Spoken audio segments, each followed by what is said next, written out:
우리 잠깐 같이 기도드리겠습니다. 자비로우신 우리 아버지 하나님, 오늘도 저희들을 한자리에 불러 모아주시고 또 평상시에 궁금하게 생각하는 것들을 하나님의 말씀으로 풀어보려고 합니다. 주님이 함께해 주시고 우리의 마음을 열어주시고 하나님 말씀을 바르게 깨달아 할 수 있도록 도와주시고 또 말씀 가운데 살아갈 수 있도록 역사해 주옵소서. 여기에 하나님의 크신 은혜와 사랑을 사모하는 형제자매들이 한자리에 같이 모였습니다. 주님께서 모든 시중 함께해 주시고 우리에게 유익된 시간이 되도록 도와주옵소서. 또 이번 전도집회에 같이 동참할 수 있는 기회 주시고 주의 복음을 위해서 같이 협력하게 해주신 것을 감사합니다. 또 앞으로 있을 어린이 천국 잔치 또 그리고 칠레 가는 그 모든 발걸음에도 함께 해주시고 주의 크신 역사를 나타내 주옵소서. 오늘 모든 시종 함께 해주시고 도와주시기를 간절히 의지하오며 주 예수 그리스도 이름으로 기도하옵나이다. 아멘. 우리 성경 에베소서 5장 찾으시겠습니다. 에베소서 5장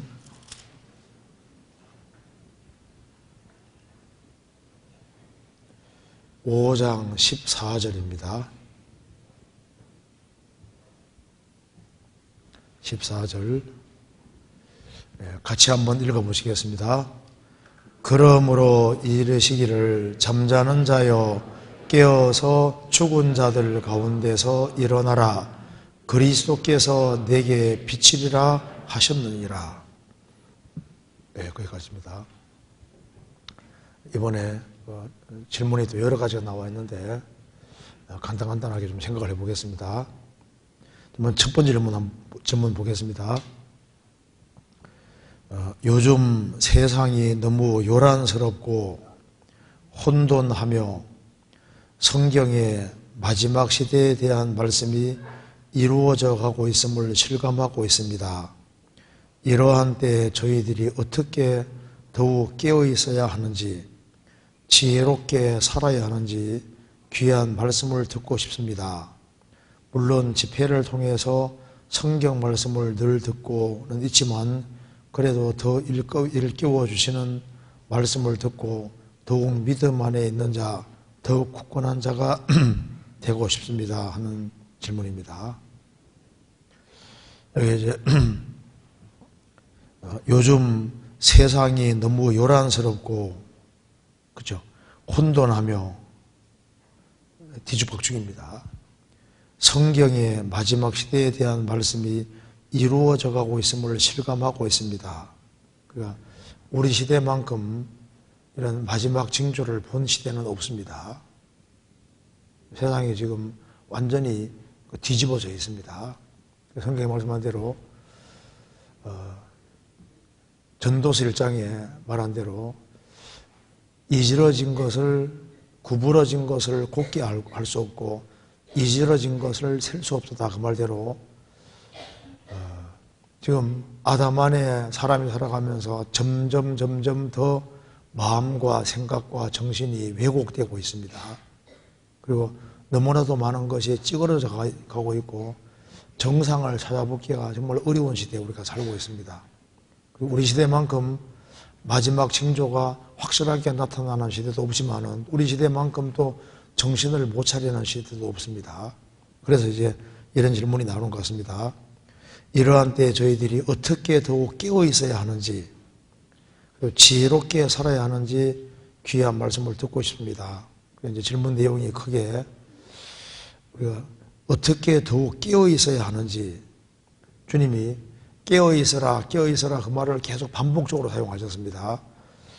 어떻게 더욱 깨어 있어야 하는지, 지혜롭게 살아야 하는지, 지혜롭게 살아가는 것이 어떤 것이겠느냐 하는 것에 대해서 좀 더 깊이 생각을 하고 싶어 하는 것 같습니다.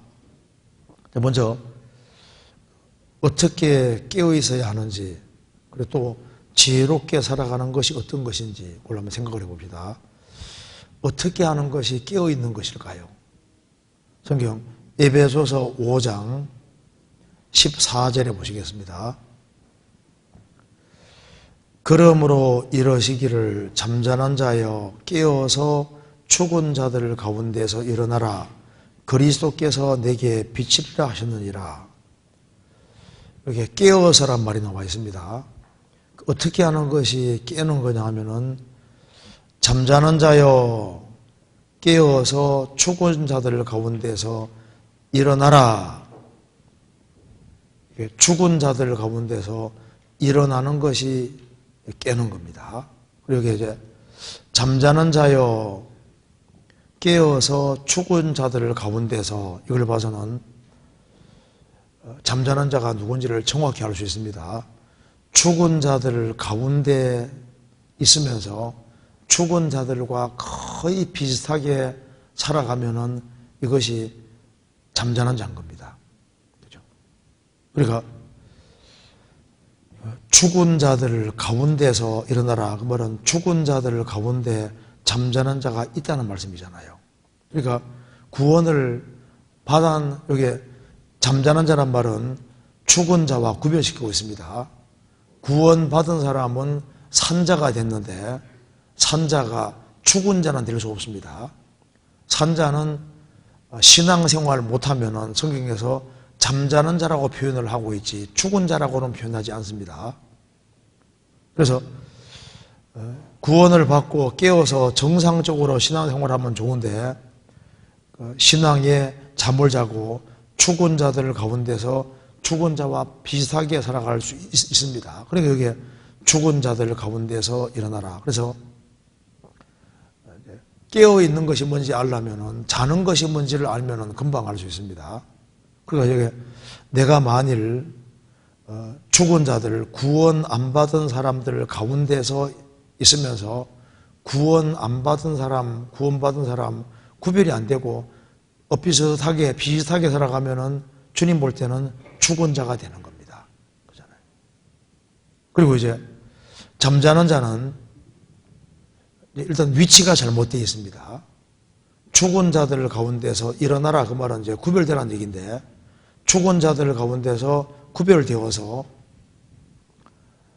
하나님이 원하시는 일터에서, 지금 우리가 영혼의 추수기인데 하나님이 주신 일터에서 열심히 영혼을 건지는 일에 참여하고 있으면은 그것은 이제 깨어있는 사람인데 그런 일에 동참하지 아니하고 죽은 자들과 같이 어울려서 불신자와 비슷하게 살아가면 주님 볼 때는 잠자는 자가 되는 겁니다. 정리 찾아봅시다. 이건 잠깐 접어두시고 잠언 10장 보시겠습니다.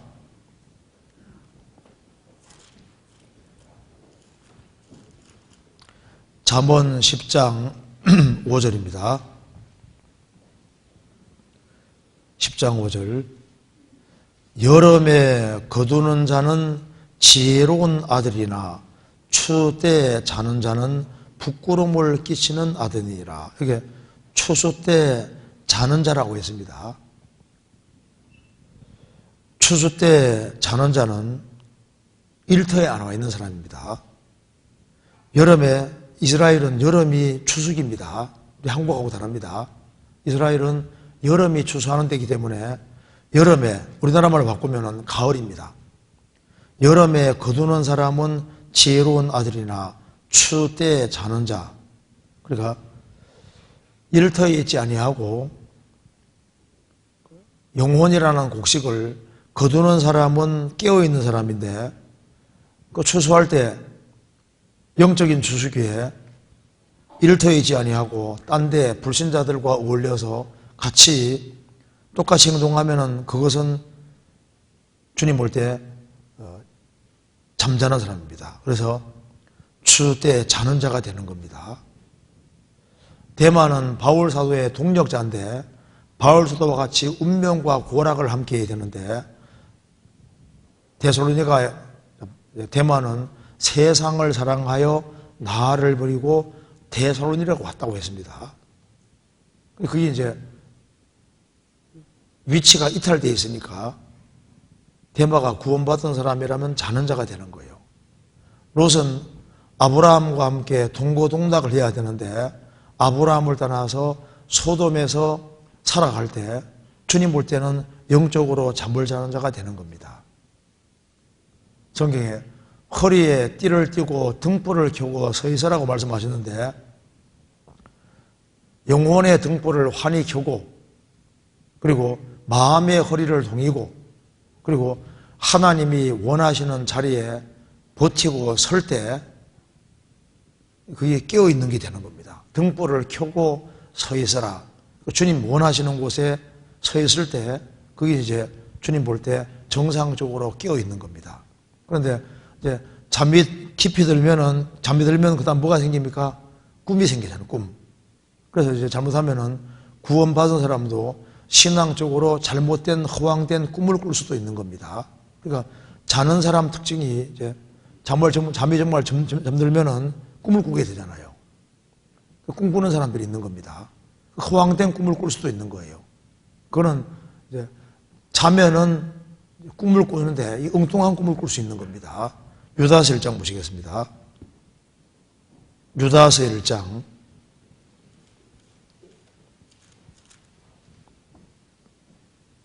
1장 8절에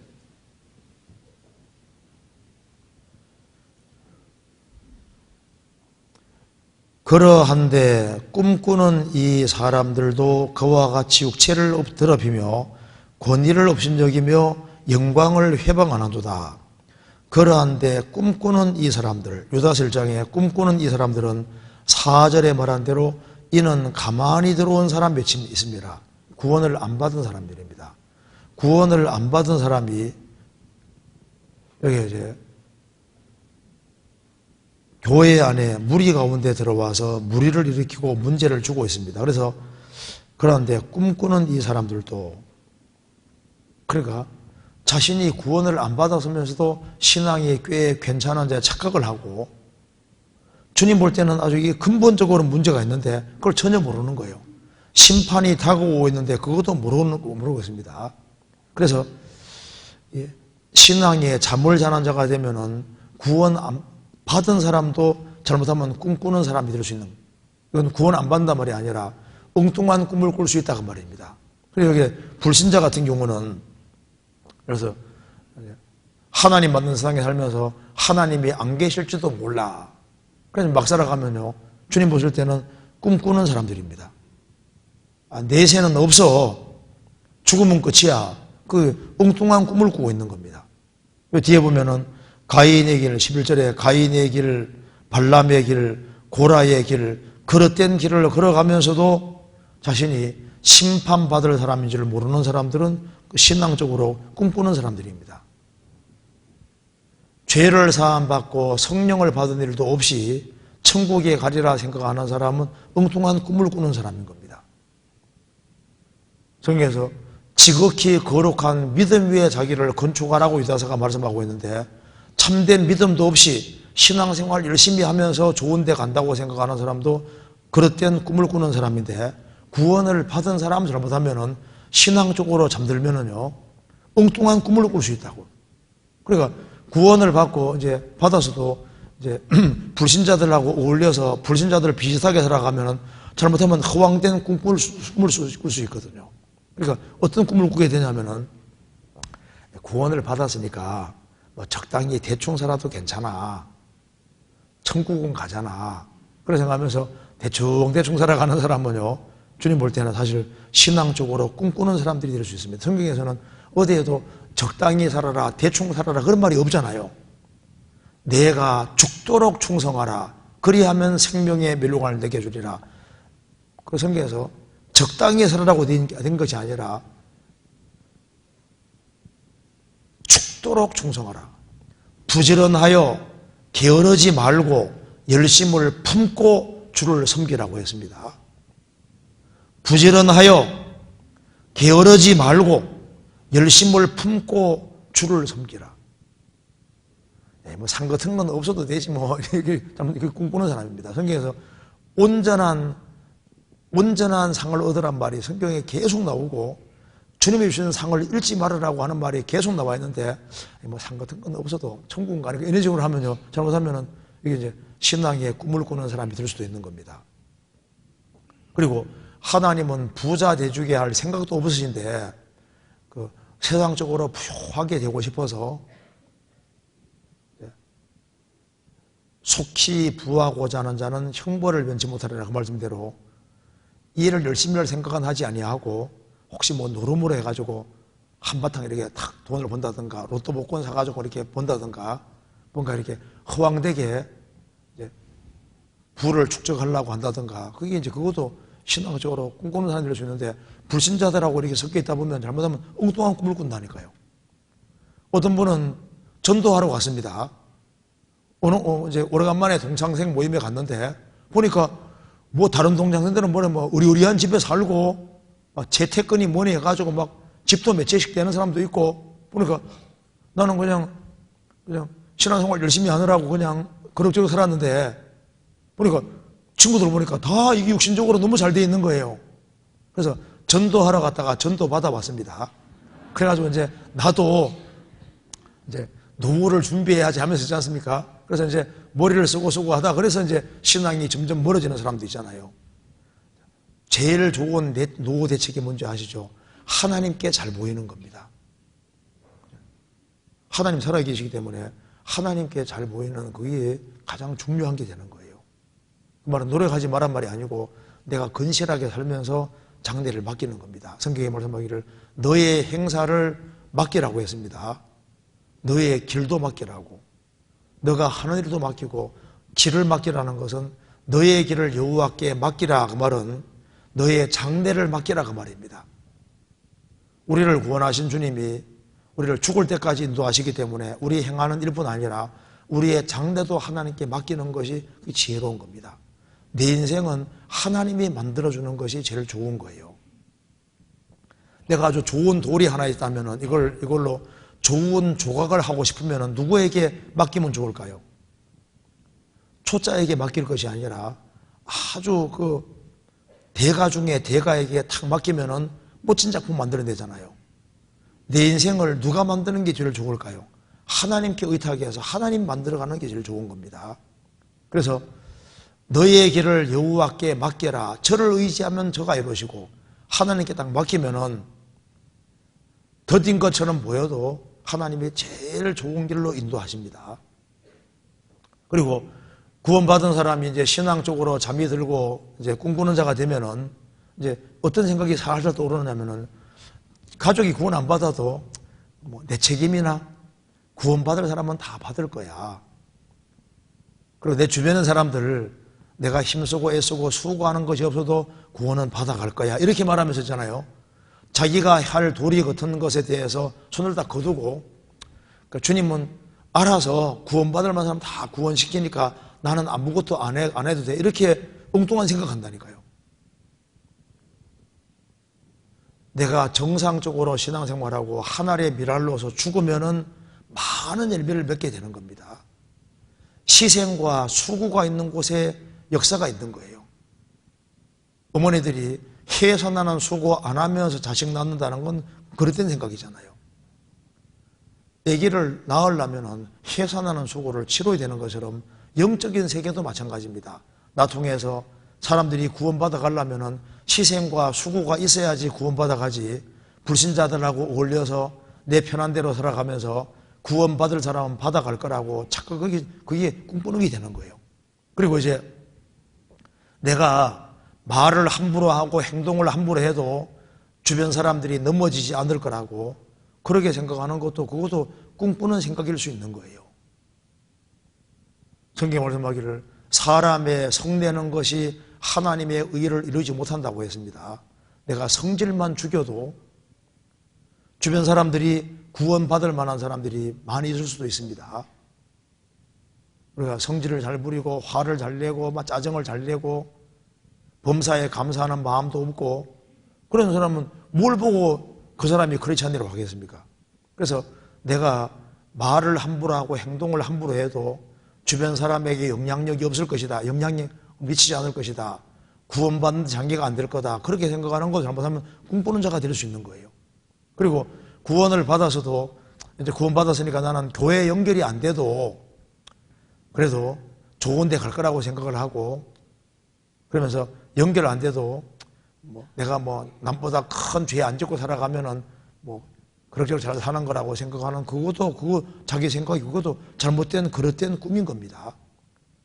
나는 교회에 연결되지 않고 내 혼자서도 신앙생활을 잘할 수 있다. 그게 착각이고 교만인 거예요.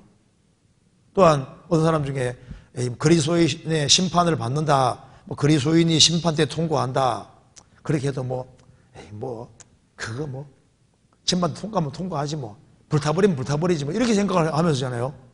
그렇게 느슨하게 생각하지만 잘못하면 이 꿈꾸는 자가 될 수 있는 겁니다. 그리스도인의 심판대를 과소평가하면 안 됩니다.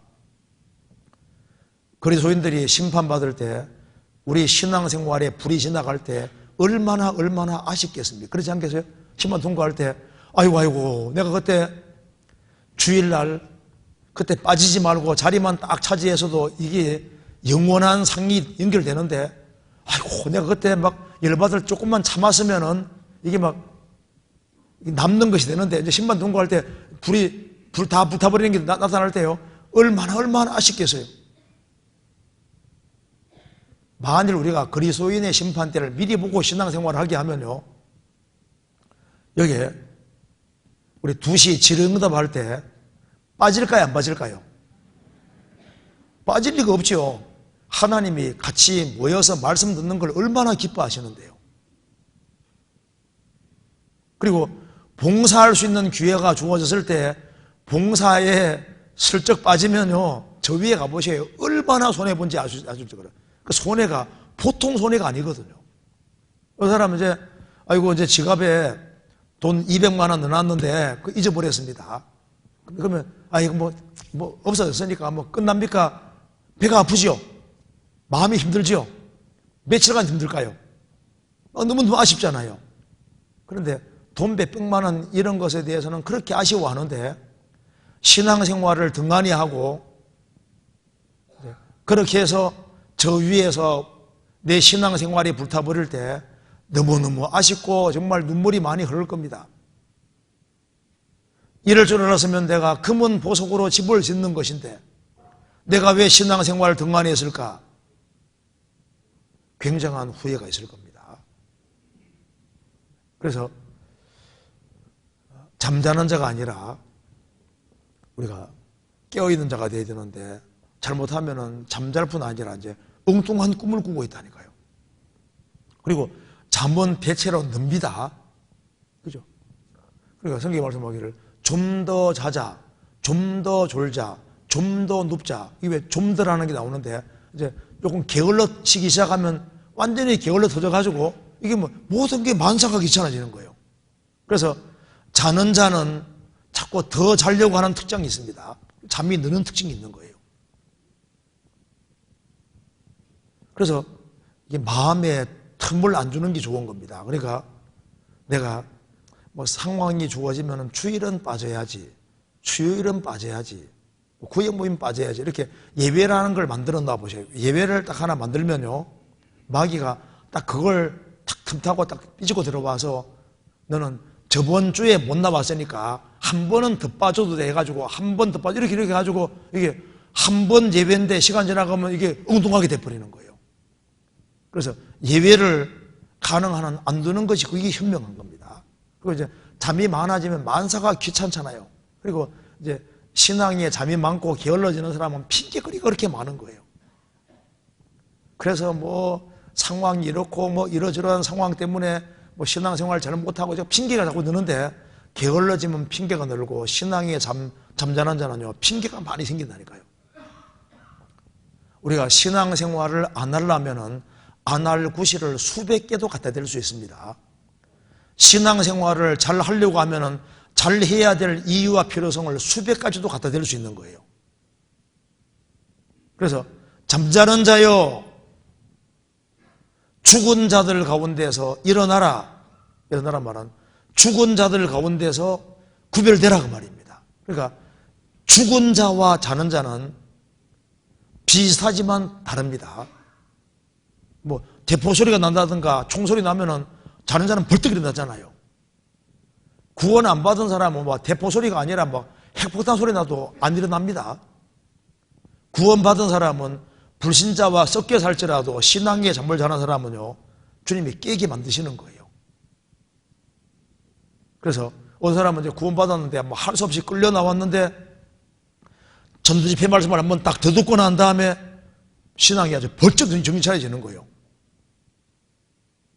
그래서 말씀으로도 깨고, 이 말씀을 자꾸 들으면 말씀이 망치하고 비슷합니다. 하나님 말씀을 자꾸 들으면 말씀이 망치처럼 작용해서 꽝꽝 두드려서 마음을 부드럽게 만듭니다.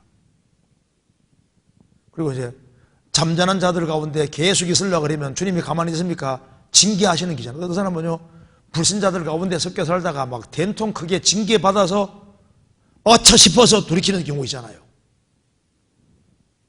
그래서 어떤 방법이든 간에 돌이켜야 됩니다.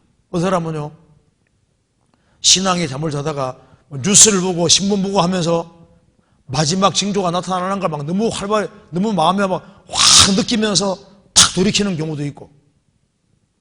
그래서 이제 돌이키는 경우가 있는데 반드시 돌이켜야 됩니다. 빨리 돌이킬수록 현명한 겁니다. 그래서 다시 한번 정리해 봅시다. 에베소서 5장 보시겠습니다. 5장 14절에 그러므로 이러시기를 잠자는 자여 깨어서 죽은 자들 가운데서 일어나라. 신앙에 잠을 자는 사람들이 한번 지옥 구경을 한 번만 하고 오면 어떻게 될까요? 잠잘까요? 번쩍 정신이 들까요? 지옥 한번 구경하고 오면 아주 번쩍 이렇게 아주 꽉 깨게 될 겁니다. 천국을 한번 보고 오고 천국의 영광을 보고 오면 정신 빠져 차려지죠. 죽은 자들 가운데서 일어나라. 그러니까 구별은 하나님의 법칙에 속합니다. 구별을 되는데 하나님의 축복이 있는 거예요. 죽은 자들 가운데서 불신자들하고 똑같이 살 것이 아니라 거기에서 구별을 되라. 죽은 자들 가운데서 일어나라. 벌떡 일어나고 구별되어야 됩니다. 그리고 어디 가운데로 들어가야 되냐 하면은 죽은 자들 가운데 있을 것이 아니라 어디 가운데로 들어와야 되냐면 다시 교제 가운데로 들어오고 주님 말씀 가운데로 들어와야 되는 거예요. 그래서 이제는 교제 가운데 연결이 되어서 구원받은 무리 가운데 연결되어서 구원받은 사람 같이 운명과 고락을 함께하고 그렇게 하는 것이 이제 정상적인 신앙생활의 모습이 되는 겁니다. 그래서 죽은 자들 가운데 있을 것이 아니라 거기에서 구별되어서 이제는 주님 편에 딱 서야 되는 거예요. 왼편이 아니라 오른편에 서고 주님 편에 서고 모세가 에집트에서 이제 출애굽을 이스라엘 백성들을 인도해서 출애굽을 시켰는데 시내산에 이제 십계명 받으러 왔습니다. 그 밑에서 우상 숭배하고 있었잖아요. 모세가 십계명 받아와서 아주 대노했습니다. 우상 숭배하고 있습니다. 그래서 십계명 두들판을 던져버리고 여호와께 속하는 사람은 구별되라. 이 편에 서라. 그래서 레위인이 하나님 편에 딱 섰습니다. 칼을 잡아라. 칼 잡고 우상 숭배하는 사람 다 죽이잖아요. 그때 하루에 그냥 3,000명이 다 죽임 당했습니다. 그때 자기 형제, 자매, 그리고 자녀, 부모까지 다 죽이잖아요. 그래서 하나님 편에 딱 구별되는 게 이게 중요한 겁니다. 구별되어서 정신 아주 바짝 차려야 되는 거예요. 성경 로마서 13장을 보시겠습니다.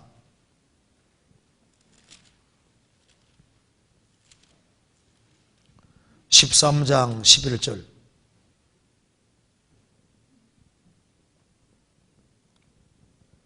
또한 너희가 이 시기를 알거니와 자다가 깰 때가 벌써 되었으니 이는 이제 우리의 구원이 처음 믿을 때보다 가까웠음이니라. 밤이 깊고 낮이 가까웠으니 그러므로 우리가 어둠의 일을 벗고 피세의 갑옷을 입자. 또한 너희가 이 시기를 알거니와, 이게 우리 시대에 가장 적합한 말입니다. 이 시기를 알거니와 자다가 깰 때가 벌써 되었다. 낮이 다가왔다가 말입니다. 이제 우리의 구원이 처음 믿을 때보다 가까웠습니다. 그 처음 믿을 때 구원 받잖아요. 그러면 이제 그 사람은 정상적으로 성장하다가 이제 주님 오시면은 우리 몸까지 구원되는데, 그날이 처음 구원받을 때가 지금 너무 가까워진 겁니다. 그러므로 밤이 깊고 낮이 가까웠으니, 낮에는 해가 뜨는 것처럼 말라기 4장에 주님이 돋는 해로 오십니다. 그러므로 우리가 어둠의 일을 벗고 빛의 갑옷을 입자. 그래서 이제 주님 피로 구원받은 사람들이 깨어서, 주님 피로 구원받은 사람들이 모인 무리 가운데 연결되어서, 깨어있는 사람은 시기를 알 수 있잖아요. 잠자는 사람들이 모르는, 깨어있는 사람은 압니다. 아, 주님 이름이 좀 다가오구나. 그걸 알고 정신 차리는 것이 깨어있는 것이 됩니다. 그리고 이제 자기가 해야 될 일을 찾아서 묵묵히 하는 거예요. 정신 차린 사람은 주님 앞에서 자기가 할 일을 묵묵히 하고 이제 살아가게 되는데, 이제 죽은 자들 가운데서 구별되어서 주님 빛 가운데 들어오면은 그리스도께서 내게 빛이시리라. 성경에서 봅니다. 에베소서 5장 14절 끝에 깨어서 죽은 자들 가운데서 일어나라. 그리스도께서 내게 빛이시리라 하셨느니라. 이제 주님은 교회의 머리가 되시고 구원받은 무리 가운데 주님이 주인으로 두루 역사하시기 때문에 요한계시록 1장에 말한 대로 주님 얼굴은 해가 힘있게 비치는 것 같으라고 했습니다. 그래서 이 교제 가운데 들어오면은 그리스도께서 내게 빛이시리라. 그래서 이제 빛 가운데 들어오고 교제 가운데 들어오고 밀접하게 들어오면은 그리스도의 빛이 싹 비춰주시니까, 구원 받을 때만 영혼의 빛을 비추는 게 아니라 구원 받고 난 이후에도 주님께서 빛을 계속 비춰주십니다. 그래서 주님이 이제 빛을 싹 비춰주시면은 그 전에 신앙생활을 잘 못한 것에 대해서 굉장한 후회 감정이 일어납니다. 빛을 비춰주시면은. 그리고 이제 마음에 새로운 결심을 굳히게 됩니다. 이제는 다시 마귀에게 속지 말고 신앙생활 잘해야 되겠다. 확신이 생기고, 그렇게 결심을 하게 되고, 그 다음에 구원이 좀 불완전한 사람도 구원받은 무리 가운데 거하면은 주님 빛이 역사하시면은 마음에 변화가 생기고 확신이 생기고 주님 영광을 위해 살 수 있는 힘이 이제 생기는 겁니다. 그리고 이제 주님의 빛을 비추면은 자신이 얼마나 잘못 살았는지를 아주 깊이 깨닫고 철저하게 돌이키게 되고, 아, 내가 시간을 너무 많이 허비했구나. 내가 물질을 엉뚱한 데 너무 많이 허비했구나. 그런 생각이 오르고, 그리고 주님 빛을 비추면은 마음에 기쁨이 생기고 다시 용기가 생기고, 그리고 주님의 빛은 사랑의 빛이기 때문에 주님이 여전히 나를 사랑하신다는 걸 깨닫게 되는 거예요. 그리고 빛은 살균 작용이 있는 것처럼 주님 빛 가운데 들어가면요, 주님이 역사하시니까 이 죄를 죽이게 되고 죄를 점점 멀리하게 되는 겁니다. 그리고 이제 빛 가운데 들어오면, 와, 지금 내가 마귀 소굴에서 살았구나. 이거 완전히 마귀에게 속아서 큰일 날 뻔했구나. 그걸 깨닫게 되고 세상이 얼마나 어둠인지를 깨닫게 되는 겁니다. 그래서 그리스도께서 비치시면은 영혼에 감동이 생기고, 그리고 주님의 빛이 마음에 비치시면은 깨달아지지 않았던 성경도 깨달아지고 성경이 열리고, 그리고 이제 말씀의 입맛이 돌아옵니다. 그전에는 이제 불신자들하고 같이 이렇게 있는 게 재미있었는데 이 입맛이 바뀌어버리는 거예요. 그래서 이 말씀의 맛이 다시 들어오고, 기도할 때 즐겁고, 교제할 때 그 교제가 이게 얼마나 좋은지를 알게 되고 입맛이 돌아오는 거예요. 그리고 나 통해서 한 사람 한 사람 구원받아 갈 때 내가 구원받는 것보다 훨씬 더 기쁘잖아요. 그리고 이제 주님이 내 영혼 속에 역사하시면은 다른 마음이 생깁니다. 마음이 더욱 새롭게 되고 다른 마음이 생기는데 성경 말씀하기를 갈렙은 그들과 마음이 달랐다고 했습니다. 주님 역사해 주시면은 다른 종류의 마음이 생깁니다. 그리고 이제 주님이 빛이 강하게 비춰지면은 주님 앞에 자신을 딱 굴복시키게 되는 거예요. 굴복시키고 이제 주님의 도우심으로 신비있게 살게 되고 이제 자기가 마땅히 해야 될 일을 찾아서 묵묵히 하게 되는 겁니다. 성경 베드로전서 4장입니다.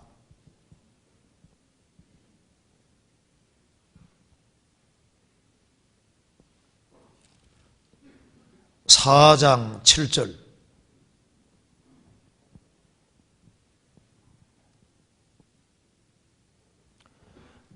만물의 마지막이 가까웠으니 그러므로 너희는 정신을 차리고 근신하여 기도하라. 무엇보다도 열심으로 서로 사랑할지니 사랑은 허다한 죄를 덮느니라. 서로 대접하기를 원망 없이 하고 각각 은사를 받은 대로 하나님의 각양 은혜를 맡은 선한 청지기 같이 서로 봉사하라. 만물의 마지막이 가까웠으니 그러므로 너희는 정신을 차리고 근신하여 모든 걸 삼가하여 기도하라. 무엇보다도 열심으로 서로 사랑할지니 사랑은 허다한 죄를 덮느니라. 그래서 정신을 차리면은 형제자매들을 대접하고 주 안에서 자기 일을 하는 것이 얼마나 중요한지를 알고, 그래서 11절에 말한 대로 누가 말하려면 하나님의 말씀을 하는 것 같이 하고 누가 봉사하려면 하나님의 공급하시는 힘으로 하는 것 같이 하라. 이는 범사에 예수 그리스도로 말미암아 하나님이 영광을 받으시게 하려 함이니 그에게 영광과 권능이 세세 무궁토록 있느니라. 아멘. 그리고 이제 깨어서 빛 가운데 살아가면 주변 사람들이 보고 저 사람 많이 달라졌네. 뭐 그렇게 좋은 일이 있지? 그래서 이제 그러면서 구원의 즐거움이 회복이 되니까 주께서 내게 자원하는 심령을 주사 나를 붙들어서 그리하면 내가 범죄자에게 주의 도를 가르치리니 죄인들이 주께 돌아오리이다. 구원의 즐거움이 회복이 되면은 주변 사람들에게 전도하는데 죄인들이 주께 돌아오는 일이 있게 되는 겁니다.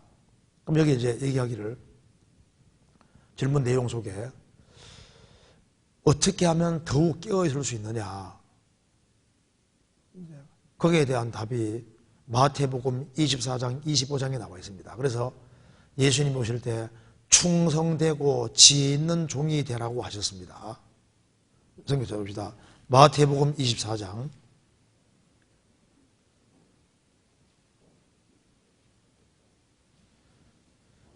45절.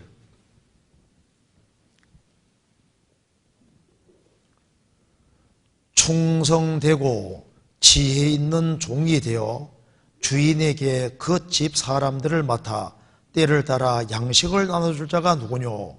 주인이 올 때 그 종이 이렇게 하는 것을 보면 그 종이 복이 있으리로다. 충성된 종, 지혜 있는 종이 되라.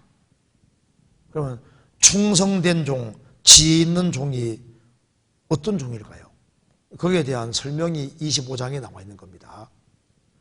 그래서 어떻게 하는 것이 충성되고 지혜 있는 종이 되는 길이냐면은 열처녀 비유에서는 25장 1절부터 13절까지 열처녀 비유에서는 성령 문제입니다. 슬기로운 처녀는 기름이 있고 미련한 처녀는 기름이 없습니다. 기름은 바로 성령 가르치는 겁니다. 그러니까 이 말세를 살아가는 사람에게 무엇이 정말 지혜로운 종이냐 하면은 기름을 준비하는 것, 성령으로 거듭나는 것을 말하는 겁니다. 여기 마태복음 25장에 슬기로운 처녀와 미련한 처녀는 행동 패턴은 똑같습니다. 그래서 5절에 말한 대로 신랑이 더디움으로 다 졸며잘세, 똑같이 행동이 똑같아요. 그리고 7절에서도 그 처녀들이 다 일어나 등을 준비할 때 행동은 똑같잖아요. 열처녀가 다 졸며 자고 다 똑같이 일어났습니다. 차이는 기름 차이밖에 없어요. 그러니까 첫 번째 비유에서는 어떻게 하는 것이 충성되고 지혜로운 종이 되느냐, 먼저 죄를 사함받고 먼저 거듭나야 된다. 그걸 첫 번째 말하는 것이고, 두 번째는 달란트 비유를 통해서 알려주는데, 5달란트 받은 사람은 구원받고 5 남기고, 2달란트 받은 사람은 구원받고 2 남겼는데, 1달란트 받은 사람은 구원도 안 받고 남기지도 않았습니다. 그러니까 지옥 들어지게 되잖아요. 그러니까 두 번째 비유는 뭐냐 하면은, 구원을 받고 난 이후에 한 달란트가 다 다르니까, 재능이 다 다르니까 이제 구원을 먼저 받고 5달란트 받은 사람은 자기 재능을 최대한 활용해서 5 남기고, 2달란트 받은 사람은 2 남긴다고 말입니다. 근데 1달란트 받은 사람은 구원을 받고 1달란트 남기면 칭찬이 똑같은데, 1달란트 받은 사람은 구원도 안 받고 남기지도 않았으니까 쫓겨난 거예요. 그래서 이제 어떻게 하는 게 충성되고 지혜로운 종이냐면은, 구원을 받고 자기가 하나님께 받은 재능을 최대한 잘 활용하려고 하는 이것이 충성되고 지혜 있는 종이 되는 겁니다. 어떤 사람은 이제 그림을 잘 그리는 특별한 재능이 있으면요, 이걸 세상에만 사용할 것이 아니라 교회 안에서 그림 잘 그리는 재능을 잘 활용해서 형제자매들을 이게 유익 끼치고 불신자들을 전도하는 데 이걸 활용을 해야 되거든요. 어떤 사람은 보면 정말 그림을 잘 그려서 그림 하나를 한번 딱 보면요, 뭔가 마음에 탁 이렇게 어필되게끔 하는 그런 그림 그리는 사람이 있더라니까요. 인터넷에 가끔 보다 보면요, 우리 교회는 아니지만 어떤 다른 교회 사람이 딱 그림을 그려놨는데, 꼭 간단하게 그림 그려놨는데 거기에 이제 성경이 관계되는 구절을 딱 써놨는데, 눈에 보면서 딱 이 성경 구절이 딱 이렇게 익혀지도록. 그리고 그것도 재능인 겁니다. 그러니까 어떤 사람은 음악에 재능 있는 사람은 음악을 활용하고, 또 어떤 사람은 참 사람 데려오는 데 재주가 있는 사람이 있거든요. 이것도 데려오는 재주가 또 따로 있습니다. 어떤 사람은 정말 잘 데려와요. 어떻게 데려오는지 신기해. 그것도 자기 특별한 재능이거든요. 그리고 어떤 사람은요, 그 사람 말을 안 들으면 혼날 것 같아. 그래, 괜히 있잖아요. 혼날 것 같아가지고 그냥 그 말씀 들으러 하자 하면 한숨 딸리는 사람이 있다니까. 뭔가 이게 사람에게 이제 그 사람 말하면 안 들으면 아주 크게 혼날 것 같은 사람도 있거든요. 그래서 딸리는 사람도 있고, 사람마다 재능이 달라요. 어떤 사람은요, 얼마나 사근사근하고 상냥한지 그 교제 가운데 붙이는데 그렇게 재능이 있는 사람이 있는 거예요. 그게 재능이거든요. 그러니까 베드로 사도는 그물 던지는 자리에서 부르심 받았잖아요. 그러니까 베드로는 물고기 잡는 데 최고인 거예요, 그 당대. 그런데 야고보 요한, 사도 요한은 그물 깊다가 부르심 받았잖아요. 그러니까 그는 물고기 안 빠져나오는 걸 잘 알거든요. 그러니까 베드로 사도는 한 번 설교하면 3,000명, 5,000명씩 구원받았고, 구원받은 사람을 잘 챙기는 걸 잘하는 사람이 누굽니까? 그 사도 요한이잖아요. 그러니까 각자가 더 잘하는 게 있는데 그 잘하는 걸, 재능을 잘 활용해야 됩니다. 그래서 이제 어떤 사람은 이게 말이 올량한 사람이 있어요. 그래서 어떤 사람이 말하면 은혜가 되는 사람이 있거든요. 그런 사람은 이제 그 혀를 참 좋은 쪽으로 잘 활용해가지고 사람을 세우는데 이게 활용을 해야 된다고요. 어떤 사람은 이제 모임에서 입만 벌렸다 하면 찬물 쫙 끼얹는 사람이 있죠. 이런 사람이 있을 수 있거든요. 말하면 막 너무 과격하고 옥새가지고 분위기 확 그리는 경우가 있는데, 내가 자꾸 말하니까 분위기가 흐려지네. 그럼 나는 말을 가능하면 적게 해야지. 몸으로 떼고 해야지. 그래서 이제 다른 재능을 찾아서 내가 특별히 잘하는 재능이 있다고요. 그런 걸 이제 최대한 활용을 잘하는 거 필요한 거예요. 그게 지려운 거잖아요. 그 다음에 이제 그 뒤에는 양과 염소 비유 얘기하면서 31절에 이하에 보면 양과 염소 비유인데, 이제 양이 먼저 돼야 됩니다. 양이. 우리 이번에 고등부 수련회 할 때 성경에 이제 테마를 잡기를, 제일 첫 번째는 양과 성도입니다. 그러니까 그리스도인들은 염소가 아니라 양이라고 하면서 이제 공부를 한번 한 적이 있는데, 양하고 염소는 태생이 달라요. 저도 확인해 보니까 양은 염색체가 54개고 염소는 염색체가 60개더라고요. 그러니까 처음부터 태어나면서부터 양은 양이고 염소는 염소니까 일단은 구원 안 받은 사람은 염소인데 구원받은 사람은 양이 되는 거예요. 그럼 먼저는 이제 양이 되는 거, 먼저 구원받고 양이 됐으면은 이제 양처럼 살아야 되는데, 성경에 말씀하기를 양하고 염소하고 기본적인 차이가 뭐냐면, 염소는 기본적으로 까만색입니다. 아가서 4장 보면은 염소를 검은색으로 표현하고 있습니다. 염소 중에 하얀 것도 있긴 있거든요. 그런데 검은 염소가 많은 거예요. 근데 양도 색깔이 좀 다양하지만 대체로 양은 흰색이잖아요. 일단 색깔이 다르고, 그리고 이제 면 양 종류는 뿔이 없습니다. 양도 뿔이 있는 양이 있는데 면 양 종류는 뿔이 없는데요. 염소는 뿔이잖아요. 염소는 들이받는 거 잘하는 거예요. 또한 염소는 단독 행동을 좋아합니다. 양은 양 때 무리 짓는 것을 좋아하는 것이 특징인 거예요. 그러니까 기질이 다르다고요. 그리고 염소는 주인이 말해도 말을 그렇게 잘 안 들어요.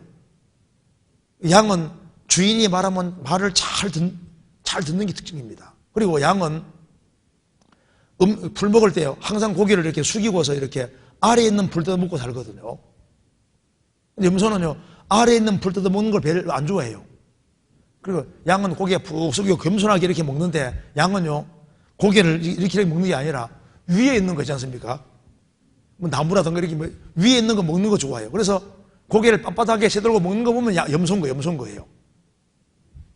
그 먹는 것도 다르고, 그리고 양은 그냥 풀로 만족하는데 염소는 풀로 만족 못 합니다. 새로운 걸 맛보는 걸 좋아해가지고 자꾸 새로운 거. 그게 이제 염소 특징인 거예요. 그리고 우는 소리도 다르더라고. 염소하고 양하고 우는 소리가 약간 다릅니다. 그래서 제가 이제 발음은 잘 못하는데, 염소는 우는 소리가 매, 염소는 마, 뭐 약간 달라요.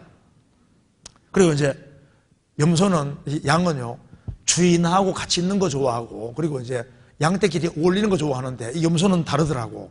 염소는 새로운 걸 찾는 걸 좋아해가지고 이제 무리를 나가서 자꾸 엉뚱한 데 새로운 데 가서 새로운 풀을 맛보고 새로운 걸 그렇게 좋아하더라고. 모험심이 굉장히 강한 게 염소의 특징입니다.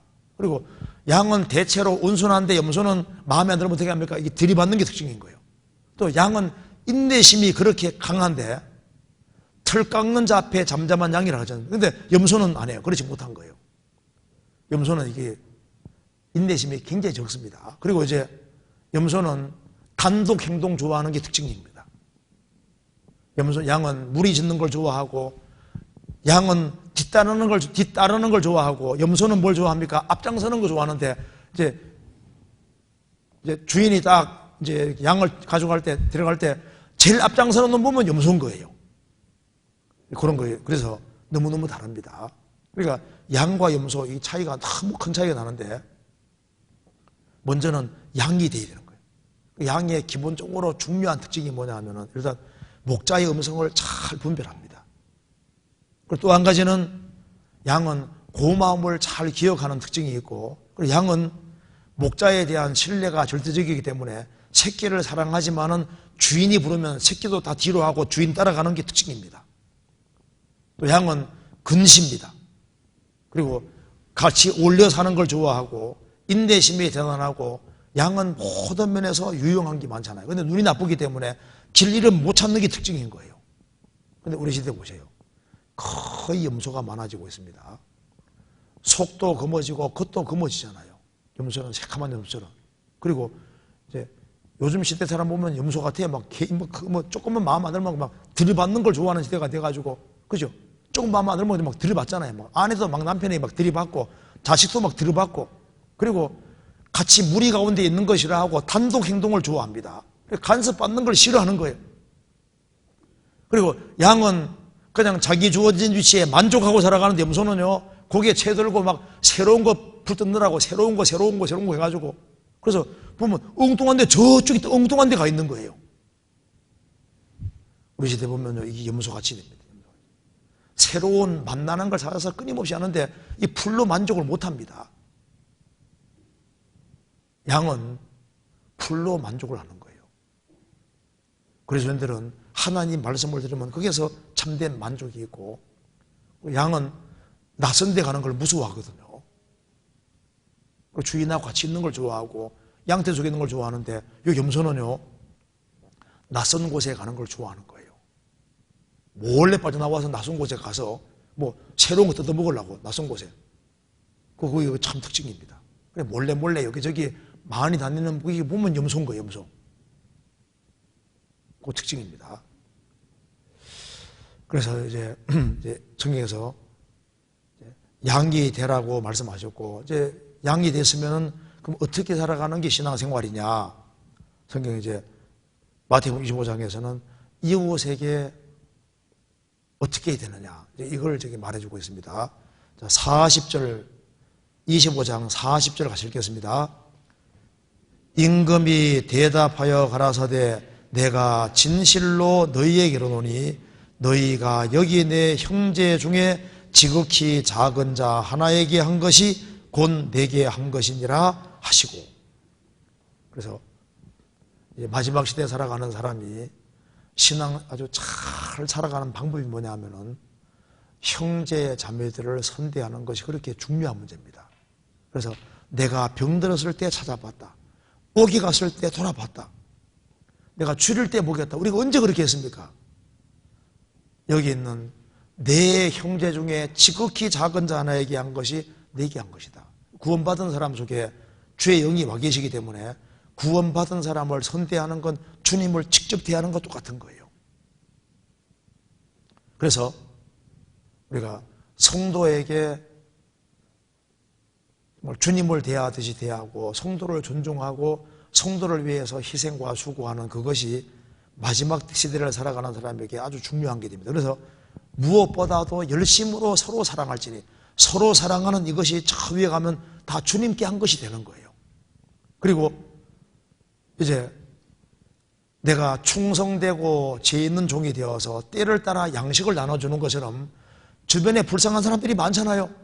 그래서 불쌍한 영혼들에게 양식 나눠주는 것처럼 복음의 말씀을 열심히 전해주는 주변 사람들에게 열심히 복음 전해주면서 주님 오시는 그날까지 열심히 복음 전하는 그것이 충성되고 지혜 있는 종이고, 마태복음 24장에 악하고 게으른 종은 일단 성령을 안 받은 사람 가르칩니다. 지름이 없거든요. 그리고 이제 구원도 안 받고 남긴 것도 없는 거예요. 자기 재능을 주님 앞에 활용한 것도 없고, 그리고 염소로 남아있기 때문에 성도를 선대할 수가 없는 거예요. 그렇잖아요. 그래서 이제 주님 오시는 그날까지 우리가 이제 참된 성도로서 어떻게 하는 것이 지혜로운 종이냐, 어떻게 하는 것이 깨어있는 거냐. 그래서 주님 오시는 그날까지 요셉은 창고가 있었다는 거 아시죠? 요셉은 이제 7년 흉년 대비해서 창고에서 양식을 많이 모아서 이제 기걸이 올 때 그걸 창고 열고 막 나눠줬습니다. 그것처럼 구원받은 사람은 말씀 배우면서 창고를 자꾸 모아야 됩니다. 말씀을 자꾸 모아가지고 잘 모아서 불쌍한 영혼들, 멸망으로 살아가는 영혼들, 그런 영혼에게 이게 양식을 나눠주는 그 일을 하다가 주님 만나면은 그 사람은 정말 지혜로운 종이 되고 주님 앞에 축복을 받는 사람이 되게 되는 겁니다. 그래서 그 깨어있다는 것은 죽은 자들 가운데서 딱 구별돼가지고 자기 할 일을 찾아 하는 것이 그것이 이제 깨어있는 것이고, 그리고 깨어있어도 지혜롭게 돼야 되는데 그 지혜롭게 되는 것은 이제 중생 거듭나는 게 지혜로운 것이고, 자기가 하나님께 받은 재능을 최대한 활용해서 내가 자연스럽게 할 수 있는 것들을 최대한 이제 영광 돌려야 되는 겁니다. 그래서 이 조그마한 애들을 가르치는 재능이 있는 사람들은 여기 학생들을 가르치는 게 얼마나 중요한 거예요. 특별히 또 힘이 센 사람들은 봉사하는데 그러잖아요. 그 사람은 힘이 또 센 사람이 있더라고. 또 태어나면서부터 좀 강골도 있더라고요. 그런 사람은 좀 힘쓰는 거 좀 하면 얼마나 좋아요. 그러니까 이제 자기 할 수 있는 것들이 있는데 그걸 하면서 이제 불쌍한 영혼들을, 그런 사람들을 위해서 우리가 할 걸 최선 다해야 되겠습니다. 그 다음에 이제 두 번째 질문 잠깐 봅시다.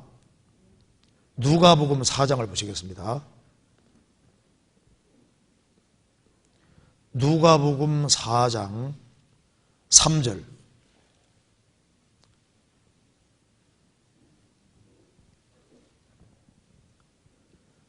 마귀가 가로되 내가 만일 하나님의 아들이어든 이 돌들에게 명하여 떡덩이가 되게 하라.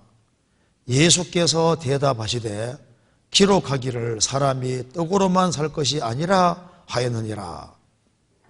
위 말씀에서 예수님이 돌들을 떡덩이가 되게 하실 수 있었을 텐데 왜 듣지 않으신 것인가요? 돌 자체가 떡덩이가 되는 게 죄가 되는 것이 아니면 마귀가 시험한 것 자체가 죄가 되어 듣지 않으신 것인지요? 이것도 좀 좋은 질문이잖아요. 예수님은 죽은 자도 살리고 문둥이도 깨끗하게 하고 기적을 항상 행하시는 분이니까 40일 동안 아무것도 잡수지 않았으니까 얼마나 배가 고프겠습니까? 그러니까 마귀가 말합니다. 아니 너가 하나님 아들이고 그렇게 능력이 있으면은 왜 그렇게 배가 고프냐? 돌들로 떡덩이가 되게 하라. 여기에 떡이라는 것이 빵을 말하는 겁니다. 이스라엘 빵인데 돌멩이하고 빵 비슷하잖아요. 그래서 말하는 겁니다. 이 돌멩이를 가지고 빵을 만들어서 먹으면 될 텐데 왜 그렇게 배가 고픈 채로 있냐? 그렇게 말하는 겁니다. 이유가 있습니다. 아담 하와는 에덴 동산에서 마귀의 시험에 넘어졌잖아요. 그래서 마귀가 시험할 때 먹음직하고 부함직하고 지혜롭게 할 만한 탐스러운 나무인지라. 그래서 먹음직하고 부함직하고 지혜롭게 할 만한 탐스러운, 그러니까 육신의 정욕, 안목의 정욕, 이생의 자랑입니다. 그러니까 마귀는 아담 하와를 시험해서 그 세 가지 시험으로 아담 하와를 무너뜨리지 않습니까? 예수님은 아담이 실패한 것을 회복하러 오시는 분이기 때문에 예수님은 이제 마귀에게 넘어진 시험을 예수님은 통과하셔야만 구소조로 합당한 자격이 있는 겁니다. 적어도 세 가지 시험을 이겨야 되는 거예요. 그래서 먹음직하고 부함직하고 지혜롭게 할 만한 탐스러운 이걸 이겨야 되는 겁니다. 예수님이 40일 동안 금식하셨으니까 얼마나 배가 고프겠습니까? 그래서 마귀가 시험할 때 그 배가 고프지만은 그 유혹을 뿌리치고 안 먹는 길을 택했잖아요. 그러기 위해서 마귀의 시험을 통과함으로 예수님은 구세주로 합당하다는 것이 드러나게 된 겁니다. 이거 잠깐 좀 찾아봅시다. 이사야 28장.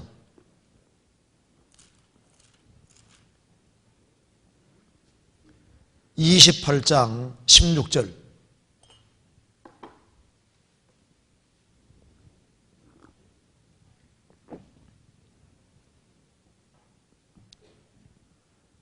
그러므로 주 여호와께서 가라사대 보라 내가 한 돌을 시온에 두어 기초를 삼았노니 곧 시험한 돌이요 귀하고 견고한 기초돌이라. 그것을 믿는 자는 급절하게 되지 아니하리로다.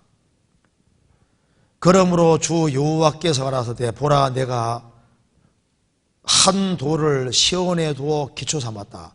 두 돌입니까? 한 돌입니까? 한 돌입니다. 왜? 예수님은 유일한 구세주입니다. 이게 신약에도 그대로 인용되어 있는데 한 돌을 시온에 두어 기초를 삼았노니 우리 구원의 기초, 인생의 기초를 삼으신 겁니다. 삼았노니 곧 시험한 돌이요 시험을 통과해서 이긴 돌이다 그 말입니다. 예수님은 마귀에게 시험을 받으셨지만은 그 시험을 3번이나 이기신 시험을 통과한 돌인 거예요.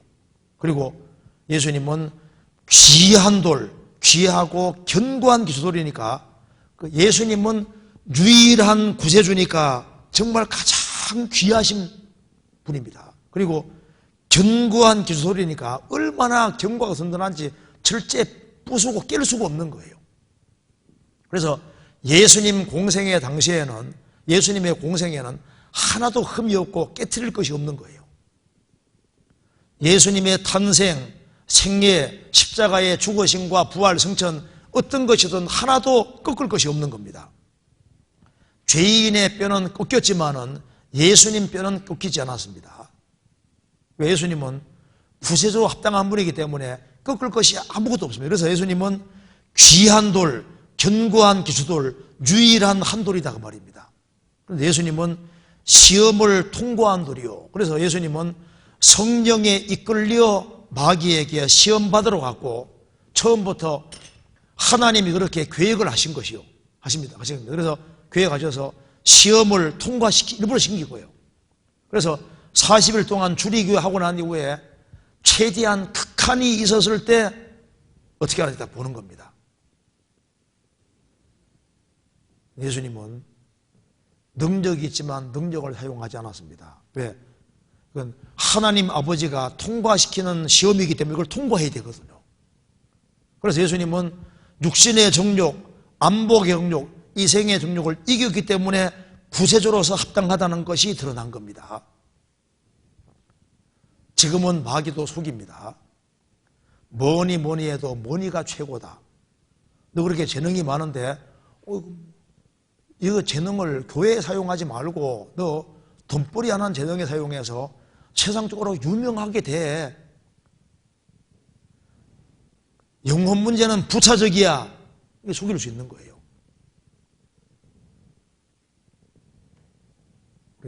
C.T. 스터더 같은 사람은 크리키 선수로서 그 당대에 제일 유명했거든요. 세상적으로도 성공할 수 있는 사람이지만은 그리스도의 복음을 위해서 모든 걸 포기하고 선교사가 되잖아요. 짐 엘리엇도 그 우등생입니다. 학교에서. 전도가 창창한 사람인데 그리스도의 복음 때문에 순교당하잖아요. 자기에게 재능이 있지만은 육신적인 것보다 더 중요한 것이 있기 때문에 때로는 육신적인 것을 딱 이길 필요가 있는 거예요. 모세도 하나님의 부르심을 받기 전에 40살이 됐을 때 그는 인생의 결정을 딱 한 겁니다. 내가 하나님 백성과 함께 고난받는 길을 택해야 되느냐. 그 당시에 노예였으니까요. 아니면 에집트의 모든 걸 내가 붙잡을 거냐. 그는 스스로 하나님 백성과 함께 고난받는 것을 원했습니다. 그는 스스로 자기의 어떤 그런 모든 영광을 포기하는 길을 택한 겁니다. 예수님과 닮은 거예요. 그래서 믿음으로 모세는 장성하여 바로의 공주의 아들이라 칭함을 거절하고 도리어 하나님의 백성과 함께 고난을 받기를 잠시 죄악의 낙을 누리는 것보다 더 좋아하고 그리스도를 위하여 받는 능력을 애굽의 모든 보화보다 더 큰 점을 여겼으니 이는 상주심을 바라봅니다. 모세는 에집트 파라오 공주의 아들로 40년 동안 있었잖아요. 그는 엄청난 부와 영광이 약속되어 있었습니다. 그런데 파라오 공주의 아들이라 명예를 거절하고 잠시 죄악의 낙, 육신의 정욕도 포기하고 에집트의 모든 부와 안목의 정욕 이것도 포기했습니다. 포기하고 이스라엘 민족은 노예인데 하나님 백성과 함께 고난받는 것을 더 좋아했다. 그리스도를 위해 받는 능력을 더 좋아하고 기뻐했는데 이유는 믿음이 있으니까 상주심을 바라봅니다. 그래서 아버지의 뜻일 경우에는 포기할 때는 포기할 수도 있어야 되는 겁니다. 그렇잖아요. 그래서 모세는 하나님의 영광을 위해서 영원한 상을 위해서 육신적으로 그 좋은 조건이 있지만은 얼마든지 누릴 수 있지만 포기했잖아요. 예수님께서도 떡을 만들어 먹을 수 있는 능력이 있지만은 이 시험을 통과하는 것이 아버지 뜻이니까 스스로 안 먹는 길을 택하고 그 시험을 이기는 거예요. 우리에게 어떤 사람 보면 세상적으로 정말 얼마든지 크게 성공할 수도 있지만은 교회가 부를 때 모든 걸 딱 포기하고 순종하는 사람이 있잖아요. 그래서 교회 밖에서는 막 1,000만 원씩 막 이렇게 막 엄청 돈 많이 벌던 사람도 교회에서 딱 부르실 때 전도자로 부를 때 모든 걸 딱 포기하고 월급이 조금밖에 안 되지만은요 돈이 얼마 안 되지만 그래도 주님 뜻이기 때문에 그걸 딱 포기하고 들어온 사람 있습니다. 회사에서 대기업에서 아주 좋은 데서 돈을 많이 받았지만은 그거보다 훨씬 영원히 중요하기 때문에 그래서 이걸 포기하려고 그러면 마귀가 시험할 거 아니에요. 야, 너 능력이 많은데 왜 그렇게 하냐고. 그런데 그걸 탁 접고 할 때 그게 이제 시험을 이기는 되는 겁니다. 그래서 예수님은 능력이 있지만은 그 시험을 통과하는 것이 아버지 뜻이기 때문에 안 만드는 거예요. 그래서 육체보다 더 중요한 영혼이 있다는 것을 우리에게 설명해 주는 겁니다. 그래서 사람이 떡으로만 살 것이 아니요 하나님 입으로 나오는 모든 말씀으로 살 것이니라. 사람은 영혼이 있기 때문에 육체보다 더 중요한 영혼을 위해서 살아야 될 것을 보여주는 겁니다. 그 다음 질문 봅시다. 저는 구원받은 지 오래되었습니다. 이것도 좋은 질문입니다. 그런데 요즘 자꾸 생각나는 것들이 있습니다. 옛날에 제가 죄 지은 것들, 실수한 것들, 수치스러운 것들입니다. 괴롭습니다. 이런 것들도 모든 죄에 포함되는 거지요. 남편도 구원을 받지 않고 점 땅땅 찍어놓고 제가 구원을 받지 않아서일까요? 남편도 빨리 구원받지 못하고 어떻게 해결할까요? 이렇게 말했습니다.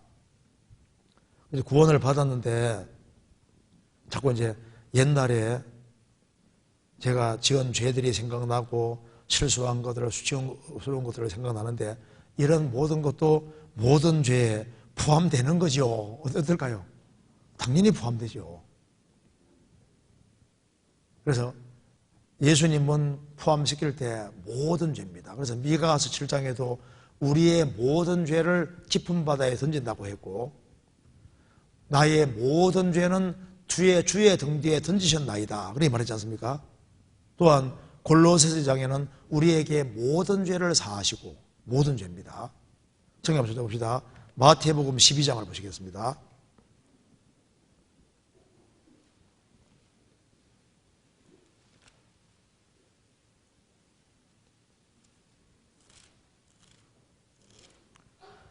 (12장) 31절입니다.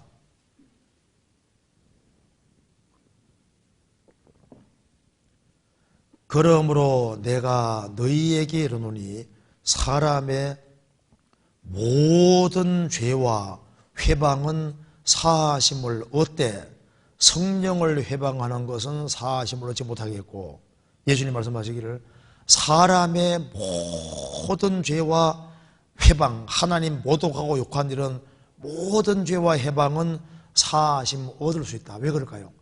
예수님 십자가에서 처리하셨으니까.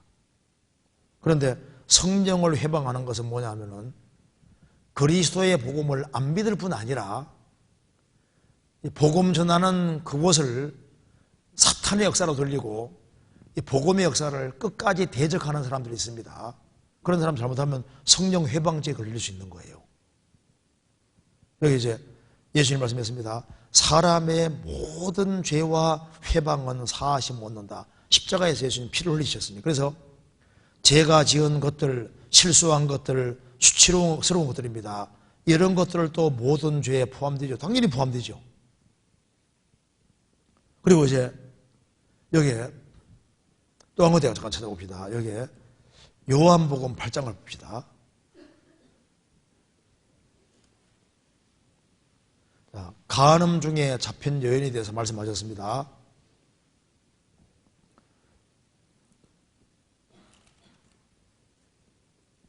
자, 요한복음 8장 10절 11절을 같이 읽어보겠습니다. 예수께서 일어나사 여자 외에 아무도 없는 것을 보시고 이르시되 여자여 너를 고소하던 그들이 어디 있느냐? 너를 정죄한 자가 없느냐? 대답하되 주여 없나이다. 예수께서 가라사대 나도 너를 정죄치 아니하노니 가서 다시는 죄를 범치 말라 하시니라. 간음하다가 현장에 잡힌 여인이 있었습니다. 그래서 이제 예수님에게 올무를 놓으려고 그 여자를 데려온 겁니다. 모세는 이런 사람을 돌로 쳐 죽이라 했는데 예수님은 어떻게 말하겠습니까? 예수님을 올무에 넣으려고 하는 겁니다. 예수님이 일곱대로 쳐 죽이라 하면은 쳐 죽이면은 로마 법을 어깁니다. 사형권은 로마가 가지고 있고 유대인들은 없으니까 쳐 죽이면은 로마 법을 어기고 안 쳐 죽이면은 모세법을 어기게끔 이렇게 딱 만들어 놓은 거예요.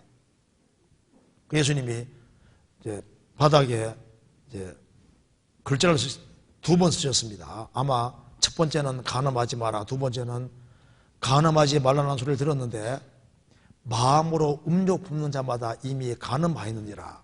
그리고 죄 없는 자가 돌로 치라니까 노인부터 어른부터 젊은이까지 다 가버린 겁니다. 왜 어른이 먼저 갔냐면 어른이 간음죄를 제일 많이 지었으니까.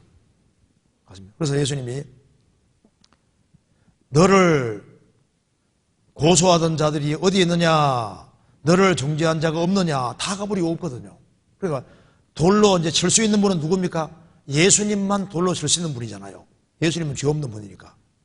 예수님이 이 여자의 죄를 짊어지고 대신 죽으실 것이기 때문에 그걸 전제하고 말씀하시는 겁니다.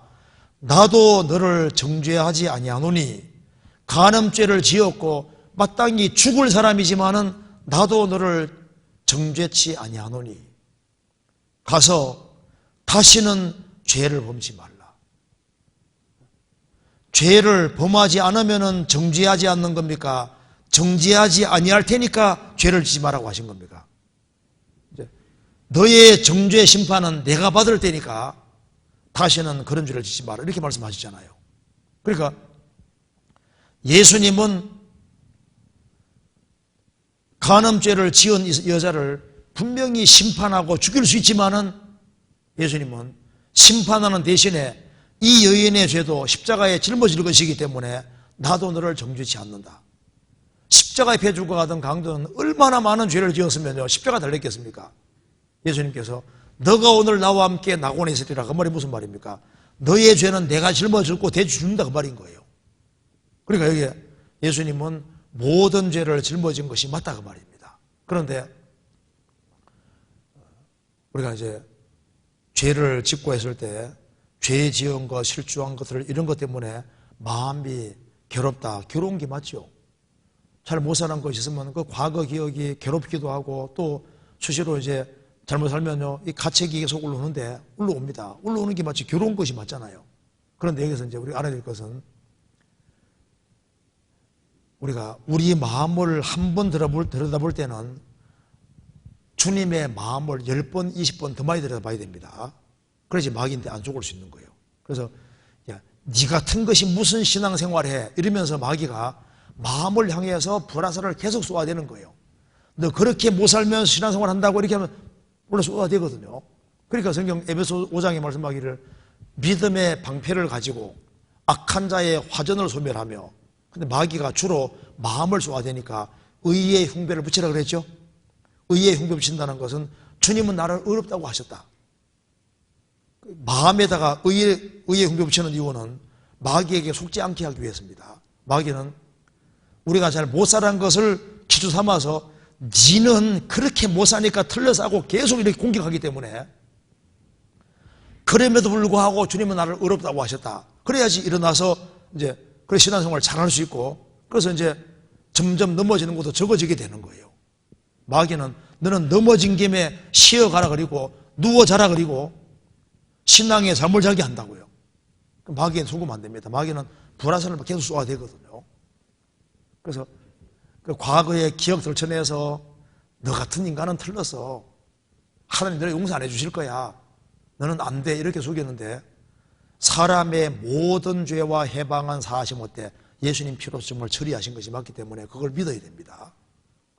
그래서 우리가 우리 성경으로 우리 마음을 들여다볼 때는 주님의 십자가를 더 쳐다보고 하나님의 마음을 보면요, 하나님은 예수님이 너무나도 큰 대가를 지불하셨기 때문에 그리스도 안에서 만족하시는 겁니다. 내 아들 예수님이 와서 피를 흘리고 죄값이 보냈으니 충분하다고 생각하시는 거예요. 그래서 예수님 피를 생각하면서 용감하게 다시 일어나야 되는 겁니다.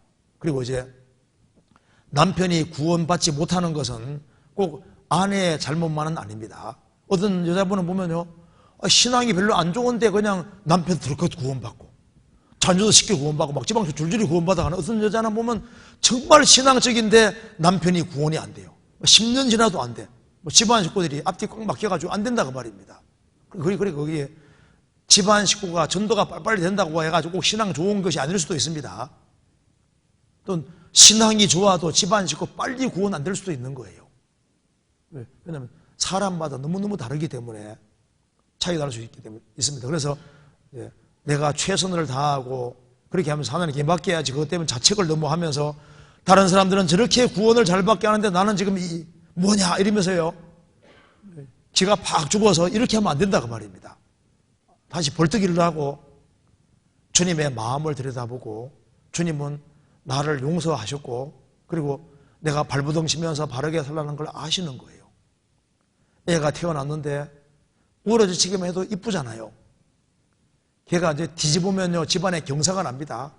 우리 애게 드디어 뒤집었다고. 기어다니면 얼마나 좋아해요. 짜박짜박 걸으면 좋지요. 그래서 조금 밖에 나가면 기뻐하시는 거예요. 우리가 신앙생활을 잘하면 좋지만은 막 구습하고 싸우고 막 갈등하고 괴로워하고 하면서 엎질럭질하고 그럴 때 주님 보시고 기뻐하시는 거예요.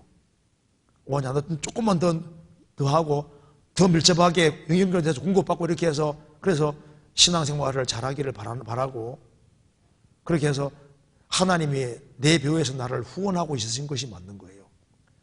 이 하나님은 영영이 우리 하나님이시니 우리를 죽을 때까지 인도하시리로다. 죽을 때까지. 우리가 연약한 줄 알고 구원하셨고 연약한 줄 알고 죄값을 다 지불해 주신 거예요. 그래서 벌떡 일어나야지 이게 맞는 겁니다. 속으면 안 되는 겁니다. 그리고 여기에 그 다음 질문 봅시다. 누가복음 10장에 예수님께서 어떤 율법사와 대화한 강도 맞는 자의 이웃에 대한 해석에 대해 이제 우리 교회에서 이제 말할 때 이걸 이제 여기 이제 누가복음 10장에 사마리아 사람이 이제 예루살렘의 여리고로 내려가던 사람, 강도 만나 급한 죽게 된 사람에 대해 설명하면서 그게 레위인도 지나가고 제사장도 지나갔는데 사마리아 사람이 그 사람을 건져서 이제 치료해주고 주막에 두는 얘기 나오잖아요. 그래서 이제 사마리아 사람은 예수님의 그림자가 되고 급한 죽게 된 강도 만난 자는 우리고, 그리고 이제 예수님께서 이렇게 우리를 주막에 두는 것처럼 교회에 두시고 이렇게 해석을 하는 것을 알레고리컬한 해석이라고 하며 비난하는 말을 들은 적이 있습니다. 그래서 알레고리컬한 해석이 무엇인지, 이 해석이 왜 정당한지 설명 부탁드립니다. 이렇게 질문했습니다. 이제 알레고리컬한 해석이라는 것이 풍조적인 해석이다. 이게 알레고리컬하다는 말은 무슨 말이냐면 본문에 의도하고는 전혀 관계없는 엉뚱하게 이렇게 해석을 해나갈 때 이걸 보통 알레고리컬한 해석이다 이렇게 말하는 거예요. 그래서 이제 그 알레고리컬하게 해석한 대표적인 사람이 알렉산드리아 지역 중심으로 해서 오리겐이라는 사람이 있습니다. 그런데 여기 아우구스티누스도 누가복음 10장에 나와 있는 얘기를 하면서 예루살렘에서 여리고로 내려가다가 강도 만나서 급한 죽게 된 사람은 바로 우리고, 사마리아 사람은 예수님이고, 주막은 교회고, 똑같이 해석을 합니다. 근데 그게 성경적으로 맞는 거예요. 근데 이걸 가지고서 이제 알레고리컬한 해석이라는 것은 원문의 원래 뜻하고는 관계가 없다. 원래 뜻이 원래 그게 맞는 겁니다. 원래 뜻이. 그냥 주님이 이제 그냥 이웃에게 그냥 이렇게 사마리아 사람처럼 그냥 선행하라고 이렇게 말한 것이 아니고, 앞에서도 읽어보면요, 우리가 구원을 받고 난 다음에 그 다음에 제2의 사마리아인 될 수 있다는 얘기지. 지금 이 사람은 영생 얻으러 온 사람입니다.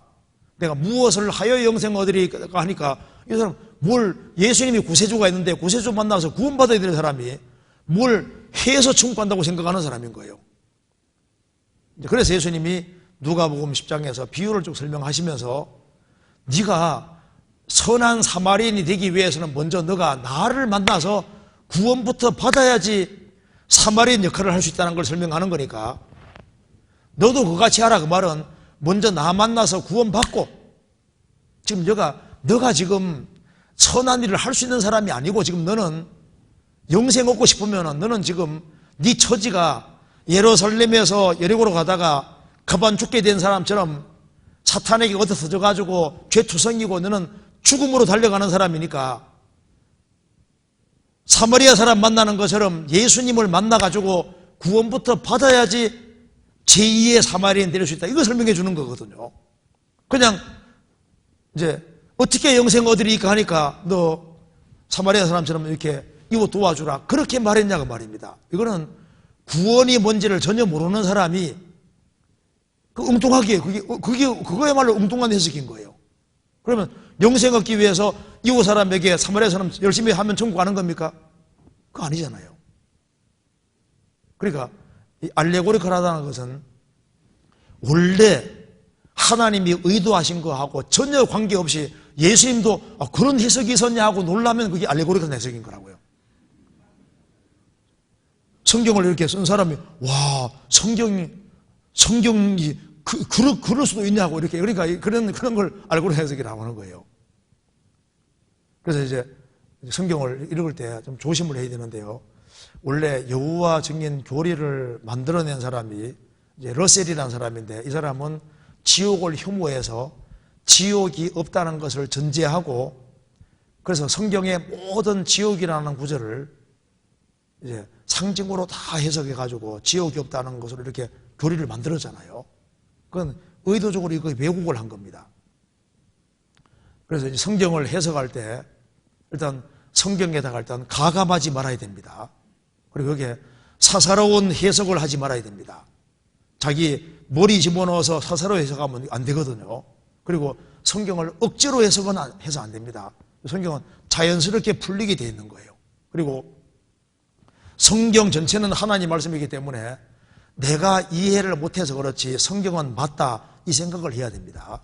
그리고 성경을 바르게 깨닫기 위해서는 하나님의 도우심을 간절히 구해야 됩니다. 그리고 주의 깊게 살펴보고 그리고 이제 성경을 제대로 해석하기 위해서는 제일 간단한 길이 먼저는 로마서부터 유다서까지를 많이 읽는 겁니다. 이 해설서니까. 그래서 로마서 유다서까지를 많이 읽어서 이걸 숙지하면은 성경이 아주 쉬워지는데 로마서 유다서까지를 잘 이해하면은 사복음서가 이해하기가 쉬워지는 거예요. 그리고 요한복음은 영생 얻게 하기 위해 기록하셨기 때문에 우리가 마태복음 읽고 구원받기 어렵습니다. 요한복음은 믿고 영생 얻게 하기 위해 기록했으니까 요한복음 읽으면 구원받기가 쉬운 거예요. 마태복음은 예수님이 왕이라는 걸 설명하는 게 목적이니까 왕 앞에서 무섭잖아요.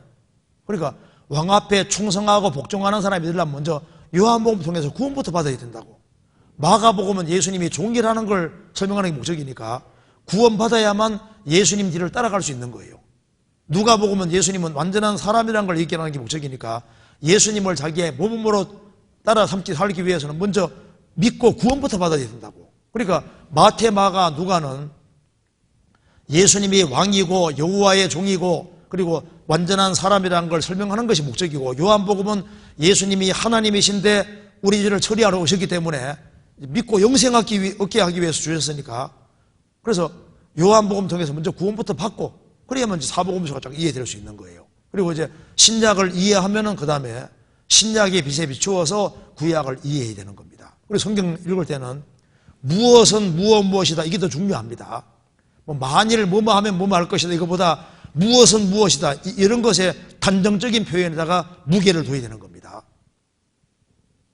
어떤 사람 보면 성경에 애매한 걸 끄집어내가지고 교리를 확 뒤집는 사람이 있습니다. 그러면 안 되는 거예요. 그래서 성경은 보완 관계이기 때문에 전체적인 입장에서 항상 봐야 되는 겁니다. 전체 입장에서 항상 봐야 되고 그리고 성경에 더 중요한 것이 있고 덜 중요한 것이 있기 때문에 더 중요하고 덜 중요한 걸 잘 구별해야 되고 성경은 보완 관계에 있는 거예요. 그래서 성경 어떤 데 보면은 마태복음 27장 44절에는 두 강도가 같이 예수님 욕했다고 되어 있는데 또 누가복음 23장에는 강도가 회개한 걸로 되어 있잖아요. 이게 시간 차이가 다른 겁니다. 두 강도가 처음엔 욕을 했는데 나중에 돌이킨 거지 않습니까? 그러니까 이게 성경은 시간 간격이기 때문에 이게 조화가 딱 되게 되어 있습니다. 그러니까 이제 성경 읽을 때 조심해야 됩니다. 그리고 성경에는 이것이 유대인에게 해당되는 본문인지 이방인에게 해당되는 본문인지 모두에게 해당되는 본문인지 이걸 잘 구별해야 되거든요. 이사야 43장에 동방에 소기하며 서방에서 모을 것이며 북방 이르기를 놓으라 남방 이르기를 후려하지 마라. 이건 교회에 대한 얘기가 아니잖아요. 이스라엘 민족이 해볼 걸 말씀하신 거라고. 신명기 28장에 들어가면 복받고 나가도 복받고 유대인에게 하는 말이잖아요. 신약시대 그리스도인들이 말씀대로 살아간다고 해서 무조건 육신적으로 복받는 게 아니잖아요.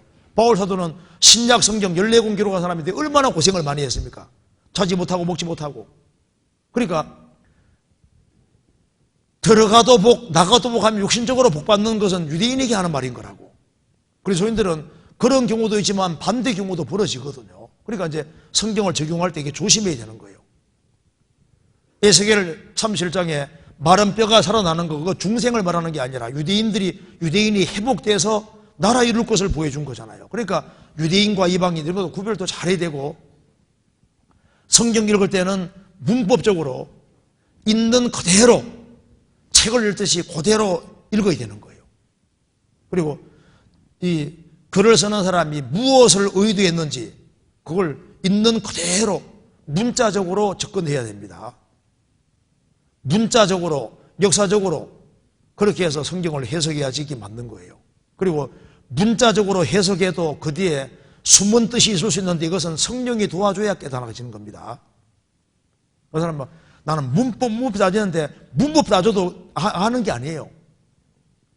창세기 1장을 문자 그대로 쫙 하면 천지창조인데 그것만 말하는 게 아니라 고린도서 4장에 말씀하시기를 그것이 영혼의 모습이고 하다고 설명되어 있잖아요. 그러니까 문법대로 읽을 때 거기에 또 배우의 주님이 뭔가 신령한 걸 설명하려고 하는 것도 있는데 그거는 하나님이 도와줘야지 깨달아지는 거예요. 그래서 성경을 해석할 때 어떤 사람은 또 성경에 이 문장 읽을 때 잘 읽어야 되는데 심지가 견고한 사람을 평강으로 인도한다니까 어떤 사람은 설명하면서 심지하니까 그 불심지 있잖아요. 설명하기는 불심지가 견고한 이렇게 하는데 그 불심지가 아니라 마음의 심지, 마음의 뜻이 견고한 사람. 그러니까 그건 설교생이 오류 범한 거잖아요. 그 다음에 어떤 사람은 베드로 사도가 날아다니는 물고기 잡으러 갔다 하며 설교한 사람도 있습니다. 나는 물고기 잡으러 가노라. 그거 읽어놓고 나는 물고기 잡으러 가노라. 그러니까 날아가는 물고기가 아니라 나는 물고기. 이게 잘못된 거잖아요. 그래서 성경은 문맥 같은 걸 잘 이해를 해야 되고 확대해서 가는 거 그런 거 좀 조심해야 됩니다. 또 성경 읽을 때 잘못 읽어가지고 아이를 훈계하라 그랬으니까 이게 아이가 차일드 쪽입니다. 베이비가 아닌데 아이를 훈계하라 그랬으니까 막 갓 태어난 애기지 않습니까? 우러져친다고 막 때려가지고 이렇게 하는 사람이 있는데 그건 또 성경 잘못 읽은 거잖아요. 그래서 성경 읽을 때 참 조심해야 되는 거예요. 어떤 사람도 성경에 나와 있는 인물을 자기하고 동일시해가지고 이사야 선지자 이사야 6장에 숯불을 입술에 댔잖아요. 나는 부정한 사람이니까 나도 부정한 사람 인간이 하면서 진짜 숯불을 가지고 입에 댄 사람도 있거든요. 그 말이 아니잖아요. 그러니까 성경을 막 개인에게 막 적용하는 것도 조심해야 되는 겁니다. 그래서 성경을 읽을 때 이 해석을 할 때 일단은 전체 속에서 문자적으로 역사적으로 그렇게 이해해야 되고 그리고 성경에서 비유와 상징은 보통 설명이 되어 있고 알레고리컬 한 것은 원래 하나님이 의도한 거 너무 벗어나서 엉뚱한 소리 할 때 그걸 알레고리컬한 해석이다. 그걸 많이 한 사람이 오리겐이고 오리겐 학파 그런 걸 많이 했거든요. 그런데 우리가 강도 만난 자 그 얘기할 때 그것은요 영생을 딱 얻은 사람 구원받은 사람은 뭘 해서 영생 얻는 게 아니기 때문에 먼저 예수님부터 만나야 되기 때문에 자신이 강도 막는 자고 자기가 먼저 구원받아야 될 것을 우리가 알 수 있게 되는 겁니다. 그런데 이거 시간이 돼가지고 질문이 좀 더 있는데 시간이 돼가지고 일단 오늘 여기까지 하고 또 다음 기회에 또 하도록 하겠습니다. 어쨌든 간에 여기에 알레고리카는 해석이라는 말 뜻은 원래 하나님이 의도한 거하고 전혀 다르게 해석해서 하나님도 그런 말까지 있었냐고 하나님도 놀라면 그 알레고리카 해석이 되는 거예요. 이해되시죠? 같이 기도하시겠습니다. 자비로우신 우리 아버지 하나님, 저희들을 주의 보배로운 피로 구원해 주신 그 크고 놀라운 은혜와 사랑을 인하여 감사드립니다. 저희들을 구원하심은 또 중요한 뜻이 있는 줄 압니다. 우리가 주 안에서 귀하게 쓰임받을 수 있도록 더욱 도와주시고 주님의 복음과 영광을 위해 살 수 있도록 더욱 역사해 주시옵소서. 주님께서 맡기신 일을 잘 감당할 수 있도록 충성된 마음을 주시고 또 겸손한 마음을 허락해 주옵소서. 주 예수 그리스도 이름으로 기도하옵나이다. 아멘.